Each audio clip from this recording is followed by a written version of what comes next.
গল্প। একটা গ্রামে ছিল রহিম নামে এক লোক। সে খুব কৃপণ ছিল, কিন্তু সবাইকে বলতো সে খুব দানশীল।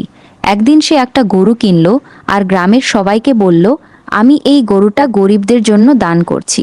সবাই খুশি হয়ে বলল, বাহ রহিম ভাই, তুমি তো সত্যি দয়ালু।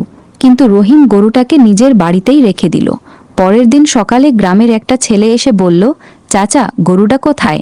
দান করবেন না? রহিম বলল, আরে বাবা, গরুটা তো এখনো আমার বাড়িতেই আছে। আমি বলেছি দান করব, কিন্তু কাকে দান করব সেটা এখনো ঠিক করিনি। ছেলেটা চলে গেল। পরের দিন আরেকজন এসে একই প্রশ্ন করল।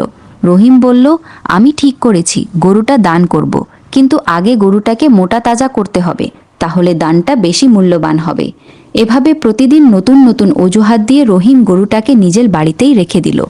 1 মাস পর গরুটা এত মোটা হয়ে গেল যে রহিম ভাবল, এই গরুটা এখন বিক্রি করলে অনেক টাকা পাবো। সে গরুটাকে হাটে নিয়ে গেল বিক্রি করতে। হাটে গিয়ে একজন ক্রেতা জিজ্ঞাসা করল, এই গরুটা কত দাম? রহিম বলল, এই গরুটা আমি দান করেছিলাম গরিবদের জন্য, কিন্তু কেউ নেয়নি, তাই এখন বিক্রি করছি। ক্রেতা বলল, তাহলে তো এটা দানের গরু, আমি কম দামে নেব। রহিম বলল, না না, দানের গরু হলেও এটা এখন আমার সম্পত্তি। ক্রেতা বলল, তাহলে দান করেছিলে কেন? রহিম বলল, আমি দান করেছিলাম কিন্তু কেউ নেয়নি। ক্রেতা বলল, আমি নিচ্ছি। রহিম বলল, না, তুমি নিতে পারবে না। ক্রেতা বলল, কেন? রহিম বলল, কারণ আমি এখনো ঠিক করিনি কাকে দান করব। ক্রেতা হেসে বলল, তাহলে আমি তোমাকে দান করছি একটা থাপ্পড়। আর থাপ্পড় মেরে চলে গেল। রহিম গরু নিয়ে বাড়ি ফিরে এসে ভাবল, দান করা সহজ না রে বাবা।